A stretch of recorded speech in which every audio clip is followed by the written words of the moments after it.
right, hello, welcome to Adventures in Lollygagging and Friends. We are back to playing Alien tonight, and there's some concern that someone might be having a bad time tonight.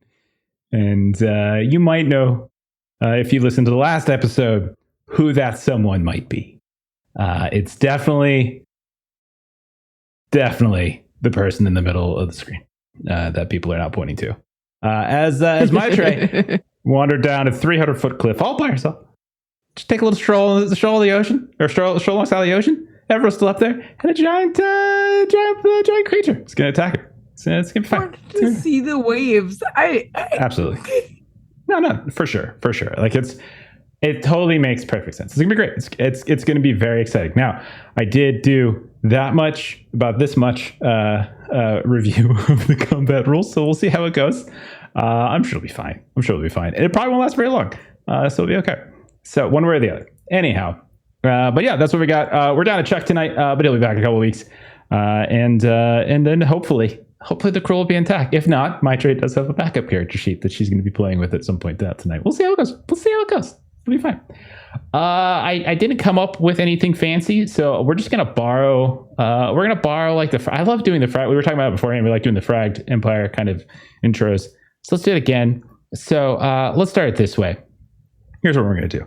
So Jeremy, Skeeter, you're playing Skeeter. So obviously tell us about Skeeter, but also tell us what's your first impressions, your first vibes, and like. How your confident level for your medic, Michelle O'Gwyn. So go ahead, Jeremy. Start us off. Oh man, I'm Skeeter. I'm a procurement specialist. I may or may not have done time for things allegedly levied against me in such jargon. Michelle is a real go-getter. And she really gets out there and does stuff. The doctrine sometimes trips her up, but that's okay. She's got a great attitude, and she tries real hard and she's real nice. That's great. That was well I hope I never get wounded. Yes. Yep. That's fair. That's fair. Mostly because I'm a coward. Okay. I think you're on a colony in the middle of nowhere. It's different to do stuff inside of the vehicle. Okay. Gotcha. He wouldn't go down 300 feet into that cave. You were saying you don't have a gun. You got a rover. Just drive that thing over the cliff and just see if you can just aim it and smash it right on top of the thing. Mm-hmm. Okay. Just Thelma Louise it. See what happens. I've done dumber things. You have. You very much have. Remember when you jumped on an airplane? Dog? No, remember the robot dog? Yes. In our things from the board game years ago? So dumb. And then you Temple of Doom. Temple of Doom, the robot dog's heart. So dumb. So awesome. Oh, I loved it. All right. That's why I'm glad to be playing another Forester now. There you go. Yeah. All right. Melissa, go ahead. Obviously tell us a thing or two about Michelle, but then give us your confidence level and your company agent boss-ish, Jack Garrett. So as was previously mentioned, I am playing the medic. She is much more into prevention and aerobic exercise than she is the injuries and postmortems and all of that, those kinds of things.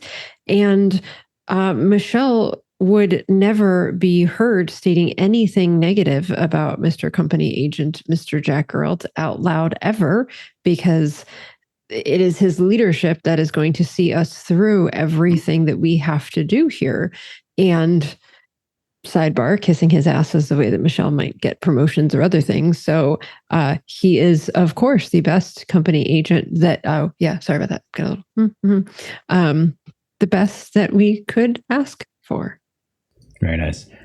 For those of you listening later on podcast form, Melissa was wiping her nose to imitate that she had shit on her nose that she had to wipe off. Okay. And Skeeter was letting me know that I, just had a little needed to take care of that. It could go either way with Michelle, because if she wipes underneath, that's where the cocaine is, and then on top of the nose is where all the shit is. So. Then let's go down to Jack. Jack, obviously tell us a thing or two about yourself, but then give us your confidence level on your security colonial marshal here, Krishka.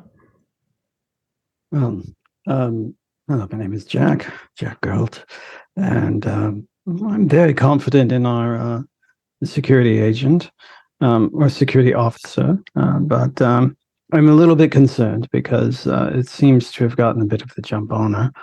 I don't know if she'll be able to put it down in time, but at least I learned how to pronounce her name correctly. This whole time I've been doing it wrong. Mm-hmm. And that's There are times important at these times. There are times in which I don't know if it's a bit or if it's like, so I'm like, I'm not going to say anything because it might be a bit and I don't want to be that guy. Okay. Oh, it was a bit. Yeah. All right, good. Okay. I know better. He did not. Okay, fantastic. All right, and last but not least, Krish, obviously you're going to tell us a little bit about yourself, but also what's your confidence level in the driver, your head prospector who kind of seems to know where all the nooks and crannies are to find cool shit on this colony? What's your confidence level in Skeeter? Krish is one of those people who has failed upwards and has no business being the job she's in. But that may be the reason she freaking loves Skeeter so much. Because nobody is on the same page as much as her about not getting caught doing stuff you shouldn't be doing. Skeeter is on board because he's an ex-con and she is a colonel marshal, and you would think they would be polar opposites, but they're actually incredibly similar because of that. You hate paperwork, I hate getting caught. Yes. There you go. Match made in heaven. Perfect. Well, I'm sorry to possibly split the match up tonight. We'll see. We'll see how it goes. It could happen. Could happen. Jeremy might die tonight. We've already established that. Wouldn't that be the thing? Everyone's pointing at Christian. All of a sudden, boom. All of a sudden, you're ambushed by a herd of horses that come out of nowhere. You know, just Jeremy doesn't have that character. Next stampede, my arch nemesis. All right. So last time around, the crew who is out on an expedition, they've been sent to explore the western coastline, the Western Ocean, a couple days away, and they've been following these various rivers. And along the way, they ran into some very strange encounter, and they saw a human body hanging from this rock outcropping. And there shouldn't be humans out here. The fact that there were is kind of an odd thing. So you all went to go and take a look at it. Michelle, Krish, you got it down, but it was quickly dragged away by some kind of wolf-like animal. But only Jack seemed to be able to see it. Krish, she tried to fight one off, and you were able to, but you also got bit in the process. Skeeter, you chased the creatures down in the rover. You drove it over there, and everyone eventually made it back inside the rover safely. But the body was dragged away into a nearby hollow that you were able to find with your pups. Now, you left it behind, and you continued on your expedition to the west. And the next morning, both Jack and Krisha spotted this other wolf-like creature. This is one of these things. And by the way, I should tell you all, you can come up with names for these things, as this is a new colony. So I'm just telling you what you see, and then you all can feel free to make up names for them. We all already have Space Turtle. Wasn't Jeremy already told off for trying to call it a space wolf? Yeah, he was by NBC. It was my NBC. Yeah, man, she can go back and talk that science talk at the colony. Guess who's going to say something and get stuck in people's heads? Don't matter if it's right, just matter if it sticks. I mean, Space Turtle has stuck. It's really stuck. Yes. I think that's all the Skeeter's going to do. Everything's just going to be space, insert the thing. Yep. You know? Okay. So anyhow, the next morning, Jack, Krisha, you spotted another of these wolf-like creatures just kind of sitting there on this ridge across the river from where you camped. It was right in front of a tree. But then the tree unraveled. And Space worm tree. Space worm tree. I beg your pardon. And like something like a half lamprey, half snake just ate it in one bite, and the wolf didn't seem to react to it at all. And then that thing just started to fly away, and you all let it fly away. It was going away from you. No sense tempting fate. And so that's what happened. Then you made it over to a cliff overlooking the ocean that you've been sent to. You're supposed to explore this cliff. Some of you have different reasons for doing that. So I think it was Skeeter, you sent out your pups to try to do a scan. You found this complex cave system. Krish, you found a path going down to the shore, while Michelle and Jack and some of the docs We're looking at various craters of flora. Jack, you actually saw some of these other wolves kind of like lurking about as well. And I think it was Scooter that was doing some maintenance on the rover. So when Krish went down, she heard this noise right by the shore as the cold water was coming in. She saw all these crabs all over the place. And when she turned, she saw this giant kind of jelly creature emerging from a cave opening and started to lumber towards you. So we're going to pick up right there. So we are in initiative. So in this game, if you've forgotten, we do it by cards. So 1 to 10. And I've already doled them out. This creature, which for now I'm just going to call it jellyfish, but that's not what it is. But I'm just going to call it that just to give you all a general sense of things. So it's going to get to go first, and it's going to get to go basically last. Chris, you're somewhere in between, so all that's up. On your turn, you could do a fast action and a slow action. So slow action usually involves attacking, very common. Obviously, it doesn't have to be. Fast action usually involves moving, that sort of thing. On Foundry, you can the handout I shared before has all the different actions that you could potentially do. Okay, we good to go? Are you ready to go for this? Yes. Okay, I'm so excited to this. So this creature, just to describe it again, as you see it lumbering towards you, it is a massive, bulbous sack. And when you look at it, you can't tell if it's like see-through or if it's somewhat translucent. It's certainly not completely opaque, as you see various things sloshing around in it. And as it emerges from this small cave onto this very dark gray kind of rocky shore, it like suddenly kind of shifts upward, and you see extending out from underneath it about a dozen or 2 dozen of these long kind of blue-gray tentacles that just seem to prop it up and allow it to suddenly start moving just a little bit faster than it was a second ago. And it's going to go first. And so with a creature like this, what I do, in case you've forgotten, it's got a attack table. And so I'm going to roll its attack table. And you're basically the only target, Krish. Amazing. Okay. Yikes. So you're in short range, or you're about short range from it. So what it's going to do is you see one of these tentacles flies out in your direction. And it's more like a whip crack than it is trying to like grapple you at this point. But as it reaches out and slaps into you, you feel where it hits begin to just numb. As it's going to make a attack roll against you with 10 base dice. And it succeeds. And so it's going to do a total of 2 points of damage to you. Do you have any armor? I don't. Okay, no armor at all. Okay, so then you're going to go ahead and take 2 points of damage then. And Sure. you can feel as this thing slashes out, like maybe first an arm, then a leg, you feel your extremities begin to numb.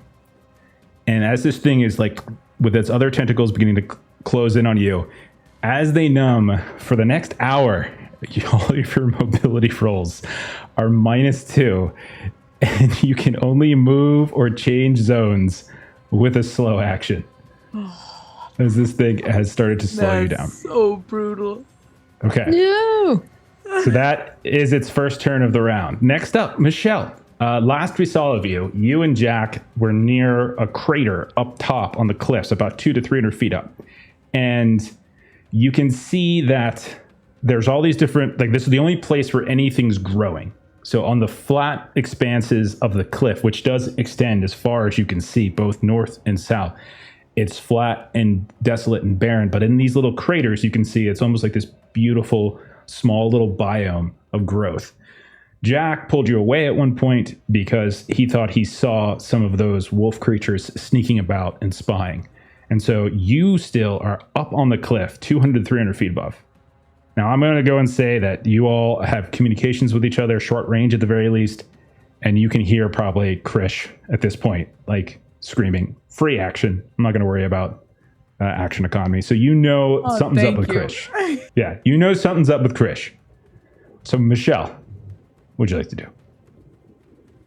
So Michelle is going to hear Krish's sounds of dismay, and she is going to run over to the front or back of the truck, and she's gonna I conferred with Jeremy in chat that there is a tow winch. Yeah, we've got the winch that you can basically hook onto. Absolutely. We've hooked it onto spots in the terrain, or you can hook it up to the vehicle. Mm-hmm. Is You're it the gonna kind of bungee thing jump that with this I thing? can You're just just gonna like bungee hold jump it? with the Are winch? you seriously going to do that? Hell yes, you can. could absolutely do that. Absolutely. I think that's a great idea. I think would never it's do it, but I'm so glad you will. Fan-freaking-tastic. So, Michelle, you grab the edge of this winch, and then you're going to go and run and leap off the cliff. Is that what you're going to do? Unbelievable. Holy crap. All right. Give me a mobility test as you do this. It's probably not going to get you all the way down in one shot, as the winch does have to slowly unwind. It's not like a bungee cord, but give me a mobility test to see if you hold on as you jump off the cliff. So this means she was wiping the lip with the cocaine, right? It's totally cocaine. This is totally a cocaine move. This is a cocaine move. All right. Mobility test, please, Michelle. Okay. And then I don't remember. We've got bonuses. I don't remember what I can use them for. If they're like an extra D6. I think we were using them for reroll or stress. something. We don't do anything to screw with dice That's rolls. right. It's only stress in this game. I Holy don't crap. need Look at it. that. I rolled How many 4 successes? successes. 4 Hell successes. Hell How? yes. Okay. I'm going to say you leap off. What do you say as you leap off, by the way? Do you have any kind of cool catchphrase moment that you say as you leap off the cliff? She is going she's gonna like yell back up as she's jumping off of like, y'all better follow me. And so she's like, her idea is that she's like jumped down and everyone else is expected to rappel down using the rope that she's using. Okay. So that's her expectation, that like that's how she's jumping off. All right. You got 4 successes. That means you have like 3 stuns. What I'll say we can use them for, if you're okay with this, is that not only do you leap off, but you get more than halfway down. And I'll put you actually at long range. Right now, everyone's at extreme because you are so far up on the cliff face. So you're at extreme range from what's happening on the beach. You managed to get down long and a little bit further. So you're within long range and you're hanging there from this winch. We'll say that maybe during Scooter's maintenance that he was doing, that he kind of already had a little bit partially unfurled or something. So there was a bunch of loose, but you managed to sort of climb down the edge in this amazing fashion. Beautiful. Loved it. Okay. And I'm imagining like as it's unrolling, she's sort of doing the like jump and then it unrolls and then jump and then it unrolls some more. So she's kind of like using that to move her down. And I would imagine she's sort of wrapped this a bit kind of around her waist as she's going down because I had some extra successes there. So this looked very good. Like she's done this before. Love it. Fantastic. You've done this before. You jump off close to ladder. Okay. Cliff diving. That's what you do. Next up. Krish, it's your turn. Your limbs have gone numb. This thing is now like right up in your grill. You are nowhere close to your allies. What do you want to do, Krish? You have a fast action and a slow action. However, to move another range, to move like from to sort of up, you do have to do a slow. So it's up to you.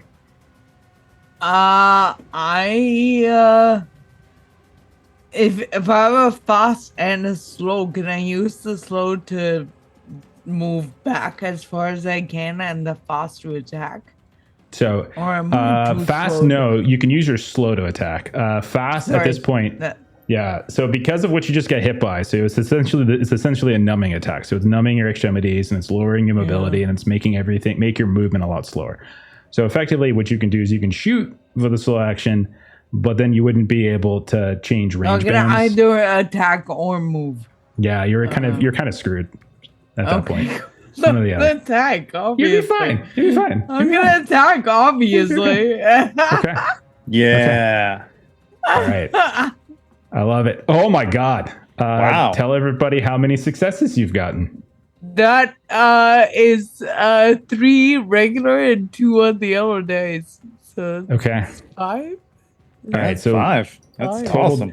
base damage is 2, so you're gonna get 6 points of damage. I think All right, I do have a little bit of armor, not a lot, but let me roll it. I didn't block any. So yeah, you shoot.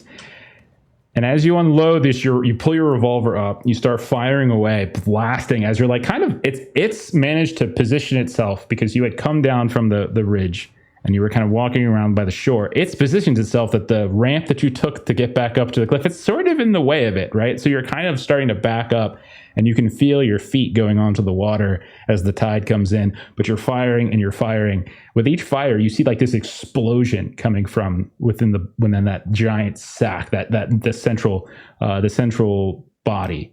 And as these, it's not dead, as these things drop down to the ground, you can see that these little moments of sizzling as whatever it is that's exploding out from the membrane that you've just punctured is almost like acidic.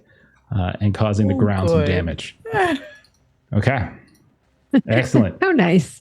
How nice. No, I was really hoping that this jellyfish would be acidic on top of the nose. That's pretty cool. It's pretty awesome. If I don't say so myself. Fly too? I feel like it should be able to fly. It depends how quickly you guys kill it. It might be able to grow wings here in a minute. We'll see. Next up, Mr. Gelt. Oh, what would you like to do as you just see your medic leap over the side of a cliff? Mr. Gert will go to the rig or the transport, and he remembers there was some sort of tranquilizer gun or something like that. He's nothing he can do, so he's going to try and look for that. Give me a observation test as you try to search around quickly for this object.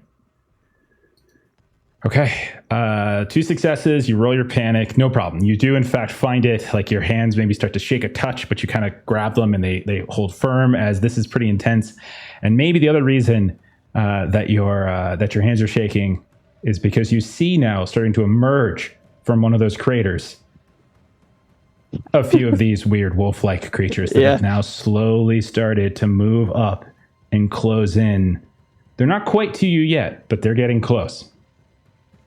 So I do see the gun. Yes, you do. You see the trick. Sure, yeah, no problem.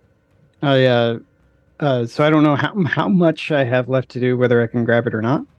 I would say movement and then grabbing it. We'll say that's your turn. Like you moved over to the rover, you searched through it, and you grabbed it. So it's now in your possession. You're right by the rover, but that's probably it for your turn. Okay. The last thing I'll do is just nod behind me and say we have company coming on us too.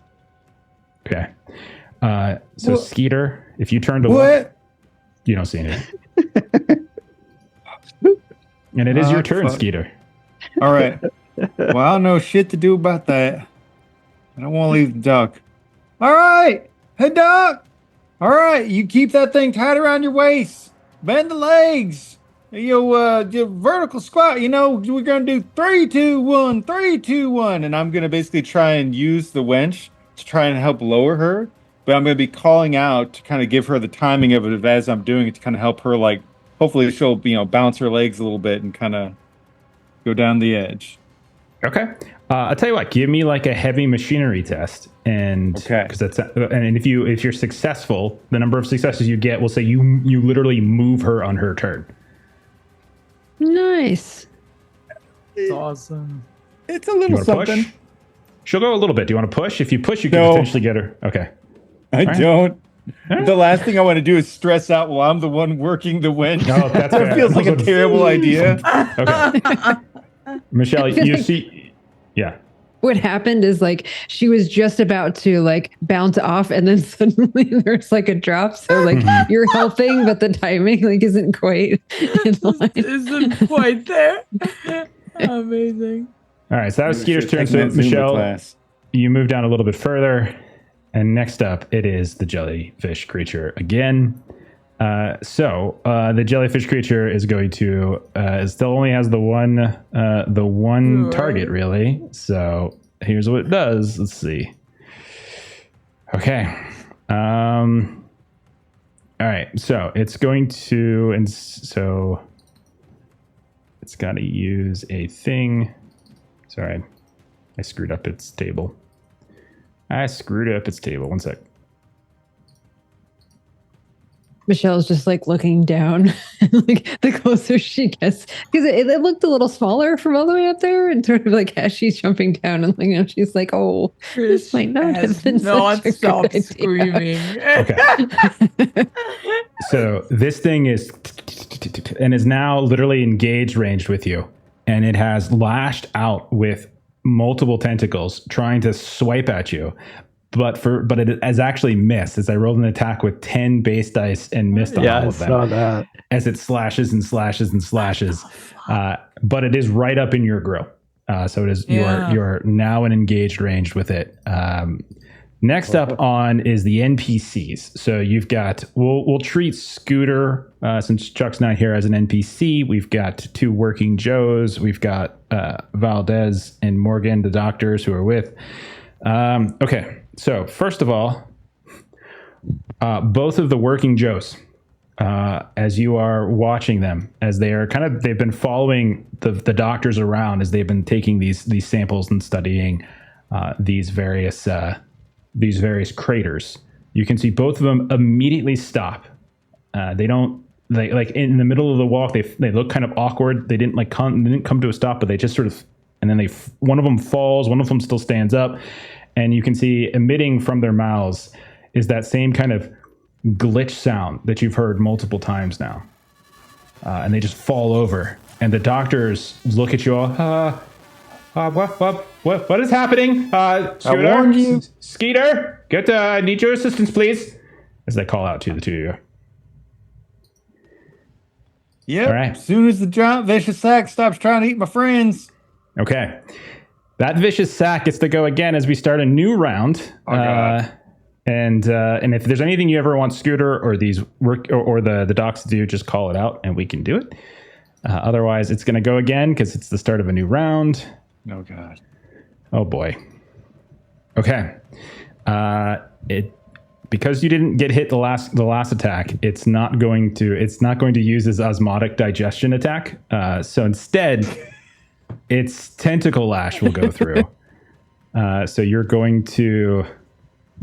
in engage range now. So if you wanted to block, you can actually block. Do you want to block? Oh, sweet. I didn't know there was an option. Yes, I would like to try and block. You can roll you basically roll your, you don't have a weapon in use. So you can just roll close combat. Okay. So 2 of your successes. So the way it works is for each of your 2 successes, you can kind of do a couple different things. You can choose to sort of lower damage or remove their successes. I got 4.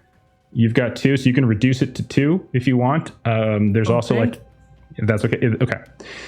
All right. So you're not going to take as much damage basically, but you're still going to take some, I'm afraid to say. Sure. So that's fine. You're going to, as this thing engages on you now, it attacks you, it lashes out with those tentacles. Because you weren't already grappled, it's not trying to osmotically consume you. Instead, it grapples you. So you are hit. You take no damage, actually, because of the reduction. And instead, you are prone and grappled as it knocks you down into the cold water and the shore, and you are grappled, and this thing has wrapped some of its tentacles around you. Okay. Next up. Jack, you see emerging from behind you and charging at you now. You see these 2, and it's just you that they seem to have eyes for. As they charge up, and they will attempt to attack you. As you see these 2 wolf-like creatures charge at the back of the rover. Oh, goodness. So they're on the same thing, so I'm just going to roll 2 attacks. So the first thing is they're essentially... You see, as they rush up on you, as Jack, you turn around, you've got the gun in your hand, and they begin. One of them starts to nip and prod, and normally it would prioritize prone targets, but since there aren't any, it's attacking you. So you can, just like Krisha, if you want, you can expend one of your fast action this round to block if you want. Yeah, he'll try. Okay, so go ahead and roll close combat. I got 1. 1 is good. Do you want to push? You're going to need 2 to not have something bad happen, because I did get 2 successes on mine. Yes, in that case, why not? It's just a little stress. Oh no, I'm sorry. I was wrong. I was wrong. Take that back. I was wrong. I only rolled 1 success. I apologize. So yeah. Okay. This comes up and it tries to nip and it goes right for your ankle. But right as you see, you kind of like kick it and the side of your boot catches it in the head and manages to deter it from biting you. However, the second one is there as well. And this one, actually, as you are focusing your attention at kicking this thing off, this thing's going to literally pounce on top of you.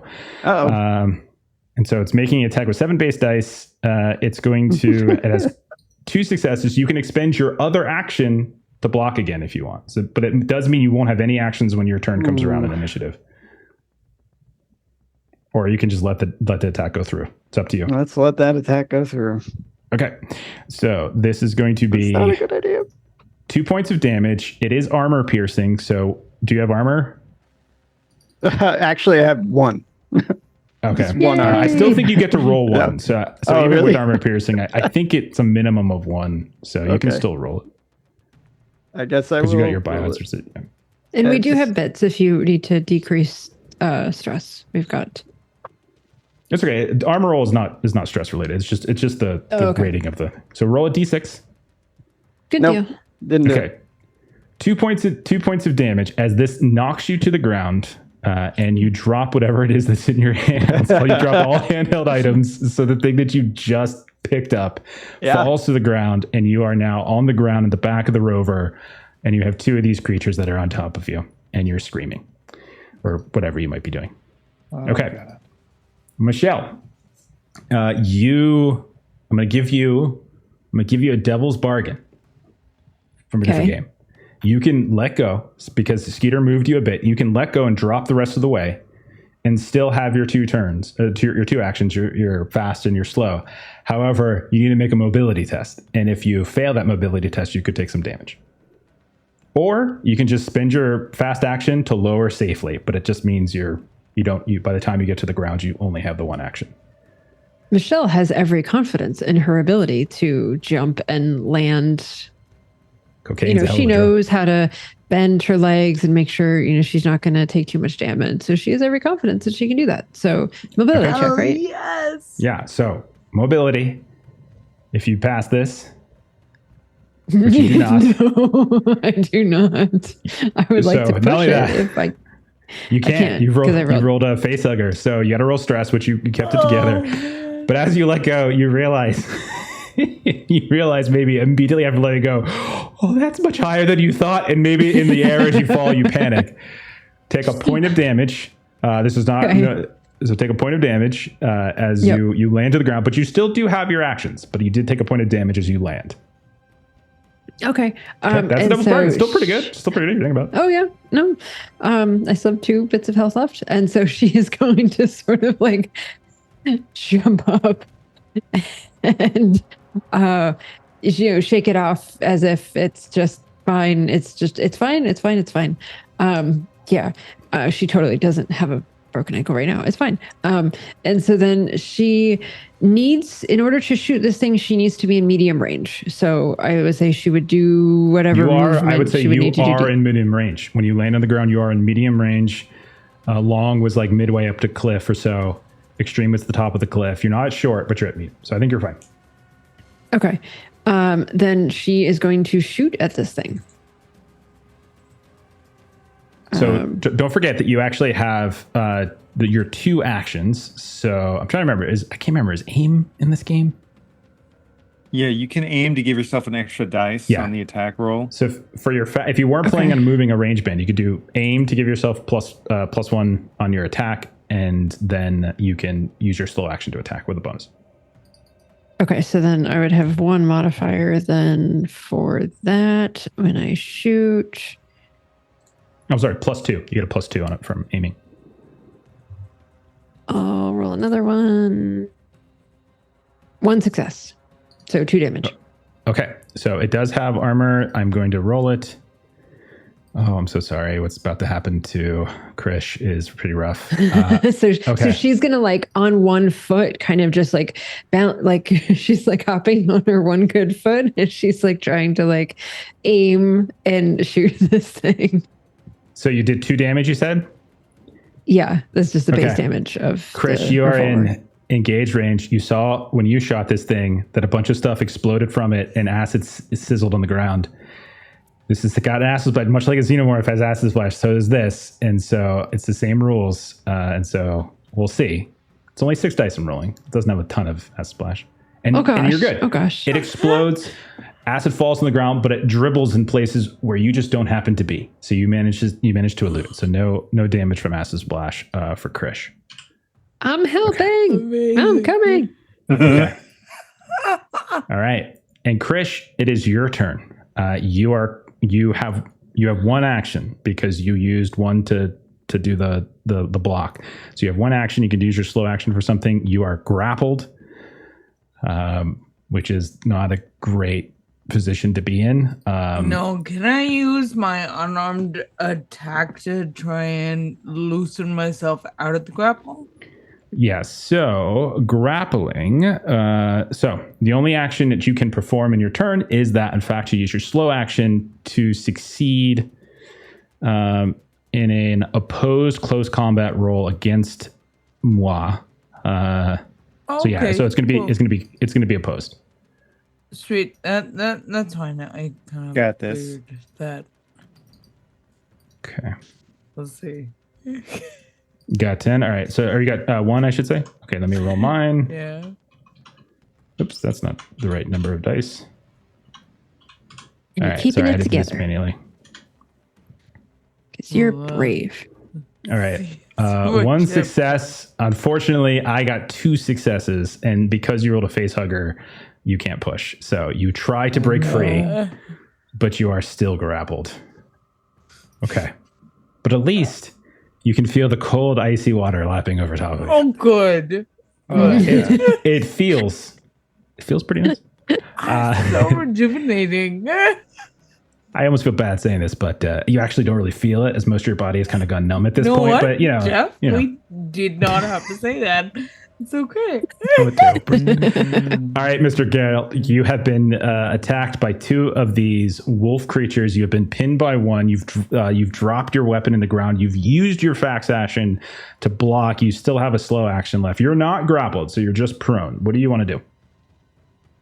I think like I can only do one thing with my slow action, so That's correct. I'm going to get up Okay. for my slow action, and then I'm going to yell to the science team, "Come over here and deal with these," as I like point to where they are.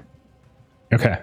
And I think since you're still staying in the same area, I don't think that triggers. I don't think you have to do a mobility roll for it. I think it's only if you leave engaged range with them. So I think you're okay. Yeah, I think you're good, which is a good thing to do because they would have gotten +2 in their attacks against you if you had remained prone. All right, Skeeter, it is your turn. You hear Jack yelling from behind the rover. Okay. But I assume they're still not visible at this point. Like, I can hear them. Roll an observation test because you are on one side of the rover. He is on the complete opposite. Let's see what you see. So this is free. This is not an I'm action. totally fine if I don't. It is what it is. Yeah. Hey. Okay. This is what you see as you are not. So he failed the roll. He rolled a face hugger, and then your panic level Fuck. Shit. has increased. Oh, shit. Oh, shit. Oh, fuck. Jack, you are in short range of him as you are on the other side. Your panic, so increase your stress by 1. Nice. And don't forget, you guys have NPCs up here you can try to direct, although the doctors are freaking out about their working Joes right now. But Scooter is still here. So anytime you guys want to do something with Scooter, just call it out. And so what you see as you look back is you see Jack is like scrambling on the ground and he tries to pull himself up. But you also see he's like spurts of blood just erupt from him. And there is like one little fleck of blood that's just kind of hovering and moving around in the air in front of it. So it's like it's almost as if something's camouflaged and there's this little speck of blood on it, but you don't actually see whatever it is that's attacking. Oh, God damn it. Just a whole conundrum of bad decisions. The two of you, stop being goddamn heroes. Lock yourselves up like goddamn lovers, and I'll pull you up. And now I'm going to shoot at a fucking fleck of blood in the air. Why? Why is it coming to this shit? Oh, shit. Go ahead. Oh, God. Roll your attack. It's going to be, so I'm trying to remember shooting into, hang on, let me double check something before you roll so you can make a choice. Trying to remember if shooting into melee is a thing in this game. We play so many games, I always forget like the specific little like those little rules like that. Let's see.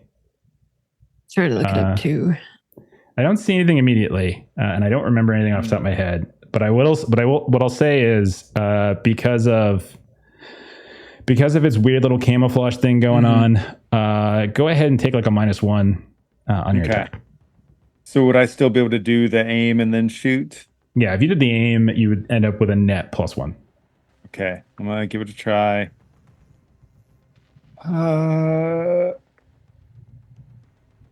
Nope. No. So- You rolled a lot of dice. This would happen. You roll a lot of dice. Yeah, I know. That's the thing. Oh, God. You fire in the direction, and like an explosion on the ground where that kind of that gray blue like rocky terrain, a little bit of ice, just sort of explodes next to you, Jack. It doesn't hit, but it does. You do know that Skeeter is now lending his attention to you. Okay, the jellyfish. We'll go again. Oh goodness. All right, Krisha. It does another tentacle lash. So it continues to lash you basically with its tentacles. As you're laying there on the ground, all these tentacles come up and they start slapping down and just like lashing against you. You have got your action. You can go ahead and, again, at this point, you can use your fast action to try to block if you want. Again, as you still kind of want to hold up. I'm fine with that. And that is another close combat roll? Close combat, yeah. Yeah, you don't actually have a close combat weapon, so you're not going to get like any bonus from it. But no, just unarmed. 3 successes is enough to if you use each of those to eliminate the successes I rolled, you actually it defends because I only got 3 successes, and so you managed to continue even though you're grappled, maybe your body, your legs, you throw your arms up, you fend it off, and you're just literally on the ground in the water, splashing around you as it's trying to just slap you to death with its tentacles. Oh. I'm feeling like I'm like super numb. Was it what Jeff just Extremely. said? Like the dentist. Yeah, and the cold water, whatever this kind of like electro poison thingy it did to you, all of it makes you numb. Okay, you guys have Scooter. So those of you at the top of the cliff, Scooter is here. So if you want to do something with Scooter, we can treat him just like a normal player. Just you guys tell me what you want to do with him. I can't even see a sheet. I don't know. Yeah, does he have a gun or something? I will take. Yeah, I'll take care of the rolls. You guys just tell me what you want me to do with him. He's got a cutting torch. He's got a cutting torch, and he can maybe toss one of the blankets in the direction where we think the wolves are, and then swing a wrench if it lands on something. Visible. Okay, so I'll say. It seems like the I'll roll clever in a dumb way sort of thing he would do. Okay, I'll go ahead and do his public. I'll do an unarmed. So I'll basically do an unarmed attack to throw one of like the parkas or the blankets like you guys were doing before. He succeeds, and we'll say one of them now. You can see the shape of the things that are attacking Jack. So he's able to get that with one, and we'll say he kind of moves a bit, so he's still in the area. Okay. Sorry to interrupt, Jeff. Now that the shape is known, that's probably enough for Skeeter to grok what these are, yeah? I mean, he knows. Much. He knows. The only thing Skeeter knows is that 2 of you have described seeing creatures that look like half wolves, half lizards, and he's seen some stuff on the pups. But he hasn't actually seen them himself. Sorry, I just couldn't remember who had seen what. All right, so those of you on the top of the cliff, Skeeter, Jack, and actually no, just the two of you because Michelle jumped off a cliff. You hear the docs screaming. You hear that strange glitch happening, and I'll say Skeeter and Jack, you watch as one of these working Joes that's screaming out of its mouth just starts running, and you can see that it's going to grab. Oh God, it's going to grab Dr. Sari Valdez and leap off the cliff. Oh God! Oh God! And Krish. Well, probably Michelle. I don't think Krish sees this, but Michelle, you see a handful of feet from you, maybe 15, 20 feet away. There is just a crash. You hear, "Ah!" and then something explodes, and you look over, and there is this tangled mess of blood, broken bones and limbs, Dr. Sari Valdez, and a busted working Joe that is still seemingly functioning, although very, very, very mangled, and you can hear the glitch coming out of its vocal box. I mean, they were warned. No, What? the What the other hell? the other scientist I am calling over and over again to come over here, but I don't know Okay, what they're doing. you'll have to roll a command though to get her to do that. Though that will this actually have to is- be an action This is okay. All right. to get her to that's great. successfully do it. Because otherwise, at this point now, she's freaking out because her friend yeah. just got grabbed by her working Joe assistant and thrown over the cliff. Yeah. So I That's need not what I meant when I said come down here. That's not Michelle, at all what I Jack, meant. Michelle, Jack, and Skier. All of you take a stress. Roll panic. Krish, I'm going to say no because you actually probably are too busy to even see it. So I think you're probably okay. But the other you take a point of stress and then roll panic. I'm keeping it together somehow. Silver lining. Silver line. Look, you have hung in a lot longer than I thought you would have, and you did a lot of damage Yo, to it you right off and the me bat. both.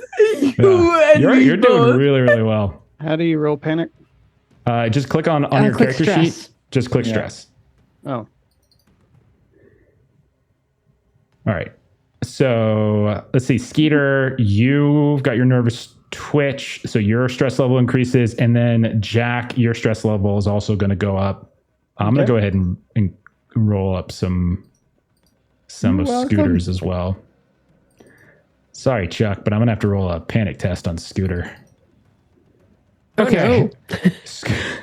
God, I'm sorry, Chuck. I just rolled a 6. You've got 6 stress. I rolled a 6. That's a roll of 12. Oh, God. We should have God. just left Chuck Scooter. alone. We We should have. Scooter starts screaming for one round. He loses his next solo action. His stress level is decreased by 1, but every friendly character who hears you scream must make an immediate panic roll. Jack, God. Skeeter, make another panic roll as Scooter starts to lose his freaking mind up here. Okay. Skeeter, you're starting to tremble. Skeeter's starting to tremble. -2 to agility. Okay. Start of the round. Jack, typical company man. Start of the Oh round. shit, man! Game I've rolled over. this before. That's what Scooter's probably yelling. Like, game over, man. Game over. Ah! And he's like, something like that. Whatever. Or Chuck would yell it, but he probably would. It would probably be more cool than that. All right. So start of the round. Jellyfish gets to go, and again, it's only got eyes for Krish. Let's see. Okay, Krish. It rolled asthmatic digestion this time. Oh no. You can use your so you have 1 action left. So you used your fast action last time to block its previous attack.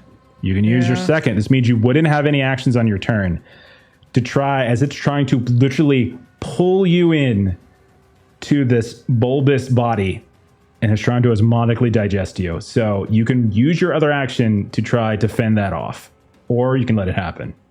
Okay, so if I let it happen, I will take No, it potentially doesn't. a whole shitload of damage. gonna die. I'm just trying to understand my I options. accidentally rolled that publicly, so you can kind of see what's going to happen if you get pulled into the sack. It's not good times for you. Okay, You basically, cool. Well- it's a timer. You would die in like Sure. the end of the round unless Michelle can save you. I'm gonna try and fight it off then. And Okay, we'll see go what for it. happens. Go for it. That's close combat again. That's close Please combat. roll well. And she does. Not only that, but you roll more successes than I had. So you can use 2 of those successes to cancel out its attack. What is going on? Then, if you want, you can use the other one to counterattack, because you have 1 left. If you want to make a counterattack. Now, it's up to you. You don't have to. You do know that the acid does splash, and so that could be a problem. But you can choose to counterattack if you want to. But I can bank that to have a prevention if I'm gonna try and attack on my turn. Okay, so Is that what you mean? basically, what blocking does is you roll close combat against what it rolls, and then for each success that you get, you can do one of 3 things. You can decrease its damage, which basically removes one of its successes, and you've done that. You remove both of its successes, so it's not going to actually eat you this round. You can disarm it. In this case, that's not going to do anything. It's not actually wielding its weapon, its natural weapons. Or you can counterattack with this last one. So you can deal damage equal to the damage of the weapon. You'd just be doing 1 damage to it, but that's it. So that's really the only thing. It doesn't. Either you use it. Make the attempt to do that then. Oh no, it does it. It automatically does it. Oh. It's just you punch it right in the sack. Sweet. I misunderstood. Awesome. And as you do, your hand pierces the membrane. And I'm going to roll its acid splash now. So you did 1 Did damage. not escape me that as soon as you said punching the sack, both Jeremy and Adam lost their shit. Okay, you do manage. You do manage me because you have a gloved hand. Like the acid's not it didn't hit you. So you just punch. You pull your hand back, and you can see your hand's incredibly numb. You even see maybe a finger's mangled a bit, but you can't really feel it. And now it's coated with this kind of sticky goo, and and it smells absolutely foul. But you don't take any damage from acid splash. So you're still alive somehow, Krish. This is amazing. Oh, what is happening? Amazing. Okay, the howler creatures, the wolf creatures up top. There's one now covered in a blanket. And then there's another one that isn't. So I'm going to attack first. Geralt, it's going to attack you, I think, unless I get... there's one like random attack thing, but otherwise I'm going to roll. It's probably going to be targeting you. Okay, so the first one that's not covered in a blanket. Okay, it tries to pounce on you again, but this time you manage to slide out of the way, and it kind of slams up against the back of the rover. It fails. I got no successes on its 7 dice attack. Nice. The second one, I'm gonna have. Okay. I think the second one, what I'm going to do for its turn is it's just going to try to shake free of the blanket. And so it's not going to attack. It's just going to shake free of the blanket. And so now the blanket has fallen. So you can't see it again. But at the very least, it didn't get the attack off. So I think that's a fair trade-off. Right? Oh yeah, you have no trouble whatsoever. Michelle, you can see Krish is in a horrific state. She has multiple of these tentacles of this creature wrapped around her. It's trying to literally pull her into that giant dome that is its body. The icy water is coming up, and you can see there's these swarms of these crabs that are starting to get very curious as they're coming over here and there. They're small crabs. They're the size of probably less than the size of a palm, but there's hundreds of them. And now they're kind of getting curious about the blood on the ground, and you can see them come up and kind of eat some of it here and there. But it's your turn. What would you like to do? So I feel like Michelle should just like run, and so that she can try to, as Skeeter yelled down to us, try to reach Krisha. So that's kind of number one question is like, can I run and reach Krisha on my turn? Okay, so you are currently at medium range, we said, correct? I think that's what we said. Yeah, because I aimed and shot instead of move and shot last time. Okay, so if you're not going to attack, you're just going to straight up run. You want to get right up and engage with it? Yes, I think I need to get to her because what the plan would be, she assumes that Skeeter is still working winch, and so her thought would be to go over to Krisha, wrap us both in the winch so that Skeeter can pull us to safety. That's what she thinks is still happening, because what else is anyone up there doing? This is clearly the important thing. And everyone up there is focused on getting Michelle and Krish back up with the winch. Okay. So you're going to try to run up to it, and you're going to, so I would say with your turn, like you want to just run up, and that's basically it. You just want to kind of like be in close proximity to do something. Is that right? Yeah. Because basically I'm going to wrap myself around Krisha so that we can go back up the winch. Okay. So it is grappling her. So it has several tentacles wrapped around her. You can see it's like literally wrapped around her. So the idea, so I just want to like, I want to make sure expectations are calibrated appropriately, right? So like the winch is hanging down from the cliff, right? So you would need to detach Krish from the tentacles, drag her back towards the winch, grab onto the winch, and then get pulled up. That is literally like 3 or 4 rounds worth of action. Oh, so I let go of the winch once I got to the bottom. Okay. You dropped. You literally let go. Remember, I gave you the devil's bargain, and you let go, and yeah. That's right. So, okay. So then I would continue also, to. these So tentacles are numbing. I don't know if I can like yell that to you, but like you should. Nobody else should touch this thing. It's okay. So then I will move so that I am closer to her, and I will shoot it.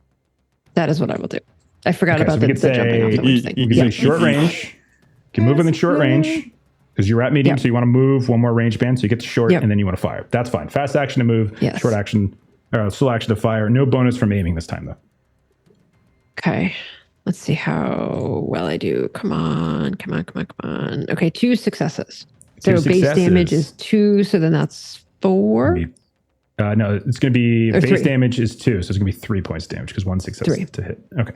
So first, let me roll armor. I didn't block any armor, so all of the damage will hit it, and so we said it was 3, right? Yes, 3. Okay, so I have good news and bad news. First of all, you kill it. As you fire, it had 3 health left. You fire. And as you fire, you're just kind of unloading a clip. Fire. But as you unleash the last, there is a massive explosion, of course. And you see that there is just this absolute torrent of this horrific blood or something, whatever it is called, and that is going to institute another acid splash, basically. So it's 3 points of damage, and so first, people at engaged is going to be Krish. So let's see if Krish gets just drenched with any of this. Oh, Get sorry, that's a bad roll. Let me re-roll that. That's the wrong roll. That's the wrong roll. I did that wrong. Sorry. Get off my friend. You die. Okay. Nothing on Krish. As Krish, maybe you're just wrapped in the tentacles, and the tentacles like just block it all for you. But Michelle, since you moved up in the acid splash, you also get it. As this thing, when it explodes like it's a freaking mushroom cloud. So it's gonna be the same thing to you. And it misses. So both of you, I'm rolling super cold as this explosion. Okay. So good news, it's dead. Krish, you're not. However, there are all these, there's all this little crabs. Jellyfish blood, and you see now hundreds of swarms of these crabs coming out of the waters, coming out of these tiny little cracks in the various rocks. They start to swarm, and they're swarming over anything that has this kind of stuff. And that includes a little bit of Krish as they're starting to move in her direction. They're not there now, but they could be a problem here in a minute. Oh, God. Krish, it is your turn. You have no actions, though, I believe, as you defended both times. But I do not. You're alive somehow, which is pretty impressive. Oh, God. Mr. Garrett, what do you like to do? For a fast action, I'm going to pick up an item. That's going to be the tranquilizer gun. Sounds good. And then I'm going to shoot one of the dogs, one of the space wolves with this. Okay, so because you are engaged, however, you do actually get a -3 on your attack with it as they are snipping at you. So it is a -3 on this attack. Oh, well, he doesn't realize those sorts of things, so he's still going to do it. Good deal. All right. Man, that stress is helping you out there. It Three is, yeah. successes. 3 successes. Okay. Wait, and I forgot to roll the -3. I forgot to put that in, but I still wouldn't have done anything. Do you need me to re-roll that? So I don't know what it takes off of, so let's just re-roll takes it off just of to the be black. fair. Does it Yeah. take off black? Okay, so that's the case. You're good. You're good. All right, so then I need to roll armor on this. It does have a little bit of armor, not a ton, but let me see if I get lucky. I do not. And so that does 3 damage. So you've got the shrink, you said, right? Mm-hmm. Oh, you didn't roll from the weapon, did you? No, I just rolled ranged combat. I don't have the weapon. I can find it. And... Trying to remember what it is. Now I got it right here. Okay, so this is going to do base damage of 1. All right, so it's got a base damage of 1, so it's going to do 3 points of damage. It doesn't kill it, but you do inject it with something. You can see it does not look to be doing well. All right. And I will continue to yell towards the remaining scientists to get over here. But, I don't have any actions to command them with, but I will continue to say, come over here, get into safety, et cetera, et cetera. Okay, sounds good. Gotta keep Scientist Morgan alive. Skeeter. Just got splatted. Yeah. Skeeter. Hey. Yeah. What'd you like to do, buddy? Oh God, you guys get to the winch already. Jeez, oh God. We're all gonna die! You hear your brother screaming. Oh I just God. took her and jumped off the cliff! Shut the fuck up, Scooter! Shut the fuck up! Shut the fuck up, Scooter! Oh God! So he'll try and shoot in the vague direction of where he thinks an invisible space wolf is. Oh God! -1. You know it's attacking Jack, so you have the general vicinity, but it'll be a -1. So I'll aim and shoot. So that'll get me a net of +1.